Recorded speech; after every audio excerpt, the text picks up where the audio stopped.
नमस्कार दोस्तों, आज मैं आपको बताऊंगा कि गौतम बुद्ध को ज्ञान कैसे मिला।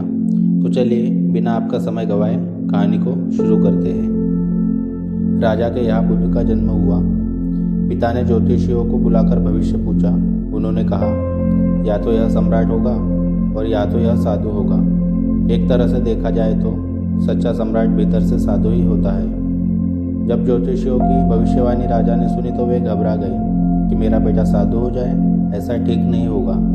राजा ने पूछा, कोई उपाय बताइए, क्योंकि मैं चाहता हूँ कि राजा का पुत्र राजा ही बने। ज्योतिषियों ने कहा कि इसका लालन पालन व पूरा जीवन बड़ी सावधानी में बिताना होगा, अर्थात आपका पुत्र सिद्धार्थ कभी किसी बूढ़े व्यक्ति को न देखे, कभी किसी बीमार व्यक्ति को न देखे और कभी किसी मरे हुए व्यक्ति को न देखे। जब तक ऐसा होगा तब तक वे राजा ही बने रहेंगे। अगर ऐसा नहीं हुआ तो वे साधु बन जाएंगे। राजा शुद्धोधन ने अपने पुत्र सिद्धार्थ के लिए बढ़िया से बढ़िया बड़े बड़े महल, अच्छे से अच्छा भोजन, दास दासियाँ और खाने पीने के सामान आदि वस्तुओं के ढेर लगा दिए। पिता ने पुत्र को सुख सुविधाओं में इतना उलझा दिया कि उसे बाहर का संसार याद ही नहीं आया।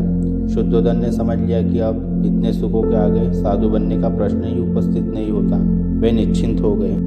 राजा शुद्धोधन ने बिल्कुल पक्की व्यवस्था कर रखी थी कि उनका पुत्र सिद्धार्थ जीवन में कभी भी वृद्ध, बीमार और मृतक व्यक्ति को देख न सके, क्योंकि वे अपने पुत्र को खोना नहीं चाहते थे। सिद्धार्थ का जीवन ऐश्वर्य और सुख सुविधाओं में बीत रहा था।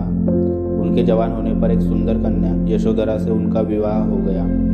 विवाह हो जाने पर शुद्धोधन की आधी चिंता मिट गई। अब तो शादी हो गई, अब कहा जाएगा। अब तो मेरा पुत्र बंधन में बंध गया है, अब उसके कहीं जाने का सवाल ही नहीं उठता। एक वर्ष बाद बेटे का भी जन्म हो गया। उसका नाम राहुल रखा गया। अब राजा शुद्धोधन को बिल्कुल पक्का विश्वास हो गया था कि अब यह कहीं नहीं जा सकता। एक दिन सिद्धार्थ ने कहा, पिताजी, आज तक मैंने कभी भी अपनी राजधानी नहीं देखी। आपकी आज्ञा हो तो आज देख आऊँ। राजा ने कहा, हाँ हाँ, अवश्य जाओ, अपना शहर देख कर आओ। एक सारथी को भी साथ में भेजा गया। जाओ, राजकुमार को राजधानी घुमा फिरा कर लाओ। फिर भी राजा ने इंतजाम कर रखा था कि कहीं चूक न हो जाए। सिद्धार्थ के लिए राजधानी के प्रमुख मार्ग खूब सजाए गए थे, पर घूमते घूमते सिद्धार्थ ने थोड़ा उल्टा मार्ग ले लिया। वे उस मार्ग से गुजरने लगे जहाँ पर तैयारी नहीं थी, और आज उनको बहुत आश्चर्य हुआ जब पहली बार उन्होंने एक बूढ़े आदमी को देखा। कमर झुकी हुई, पूरी चमड़ी में झुर्रियाँ पड़ी थी। वह परेशानी और दुख से बेहाल था। उसकी चाल बहुत धीमी थी।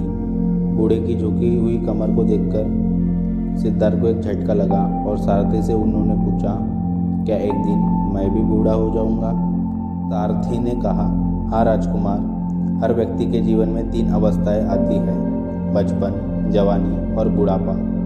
एक दिन तुम भी बुढ़ापे की अवस्था में जाओगे। हे राजकुमार, यह संसार का नियम है। चाहे गरीब हो या अमीर, सबका शरीर शिथिल अर्थात बूढ़ा होता है। राजकुमार सोच में पड़ गए। सारथी ने रथ को आगे बढ़ाया तो कुछ दूरी पर एक बीमार व्यक्ति मिला जो रोगों से घिरा हुआ था। उस पीड़ित व्यक्ति को देखकर राजकुमार का मन बहुत ही दुखी हुआ। राजकुमार ने पूछा, इसको क्या हुआ है? सारथी ने कहा, यह व्यक्ति बीमार है, इसलिए यह कराह रहा है। इस संसार में दुख और सुख दोनों है। यह अपने अपने भाग्य की बात है कि कोई दुखी है और कोई सुखी है। क्या मैं भी कभी बीमार हो सकता हूँ? सारथी ने कहा, आप यह विचार अभी छोड़ देंगे। समय बड़ा बलवान होता है। ये सारी बातें कर्मों पर निर्भर करती है। चाहे राजा हो या रंक, सुख दुख सब पर आते हैं। अगर शरीर में कोई रोग आना है तो वह आएगा। यह सब सुनकर राजकुमार सोच में पड़ गए। सारथी ने रथ को कुछ आगे बढ़ाया तो सामने से 4 कंधों के ऊपर एक अर्थी को जाते हुए देखा। राजकुमार ने ऐसा पहली बार देखा था। उन्होंने सारथी से पूछा, यह क्या है? यह आदमी मर गया है, यह मुर्दा है। जो व्यक्ति मर जाता है उसे बांधकर शमशान भूमि ले जाते हैं, फिर वहाँ पर उसे जला दिया जाता है।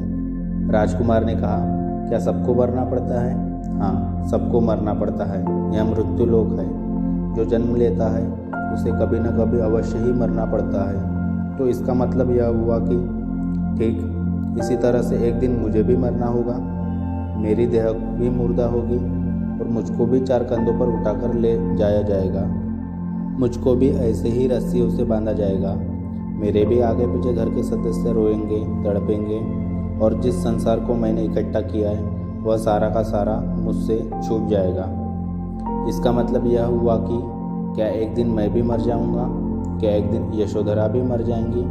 क्या एक दिन मेरा राहुल भी मर जाएगा?